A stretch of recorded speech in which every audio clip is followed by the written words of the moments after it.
অন্তর্বর্তী সরকারের ভূমি উপদেষ্টা হাসান আরিফের মৃত্যুতে রাষ্ট্রপতি ও প্রধান উপদেষ্টার শোক জানিয়েছেন বিএনপি মহাসচিব মির্জা ফখরুল ও জামায়াতের আমির ডাক্তার শফিকুর রহমান সহ অনেকে। ক্ষুদ্র ঋণ কার্যক্রম নিয়ে অন্তর্বর্তী সরকারের প্রধান উপদেষ্টা ড ইউনূসকে ধন্যবাদ জানিয়েছেন বিএনপি মহাসচিব মির্জা ফখরুল। শুক্রবার দুপুরে ইএসডিওর ৩৬তম প্রতিষ্ঠা বার্ষিকী উপলক্ষে এক সভায় ভার্চুয়ালি যুক্ত হয়ে এই ধন্যবাদ জানান মির্জা ফখরুল। সংস্কার ছাড়া সুষ্ঠু নির্বাচন সম্ভব নয় মন্তব্য জামায়াতে ইসলামের আমির ডাক্তার শফিকুর রহমানের। ১৭ বছর ধৈর্য ধরা হয়েছে, আরও কিছুদিন ধৈর্য ধরার জন্য প্রস্তুত। শুক্রবার সকালে কেরানীগঞ্জে জামায়াতের ঢাকা জেলার কর্মী সম্মেলনে এই মন্তব্য করেন তিনি। ১.৫ মাসের নিষিদ্ধ ঘোষিত ৫০,০০০ কেজি পলিথিন শপিং ব্যাগ জব্দ এবং ২৫ লাখ টাকা জরিমানা করা হয়েছে।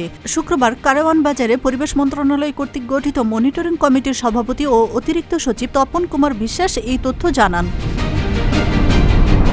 বাংলাদেশের মিডিয়াতে ইসলাম ফোবিয়া আছে, সংবাদের মাধ্যমে এই ইসলাম ফোবিয়া মোকাবেলা করা হবে জানিয়েছেন দৈনিক আমার দেশ পত্রিকা সম্পাদক মাহমুদুর রহমান। শুক্রবার জাতীয় প্রেস ক্লাবে সংবাদ সম্মেলনে এসব কথা জানান তিনি। ৩ ম্যাচের টি-20 সিরিজে ওয়েস্ট ইন্ডিজকে হোয়াইট ওয়াশ করেছে বাংলাদেশ দল। এমন সাফল্যের জন্য টাইগারদের অভিনন্দন জানিয়েছেন বিএনপি ভারপ্রাপ্ত চেয়ারম্যান তারেক রহমান। শুক্রবার নিজের ফেসবুক অ্যাকাউন্টে এই অভিনন্দন জানান তিনি।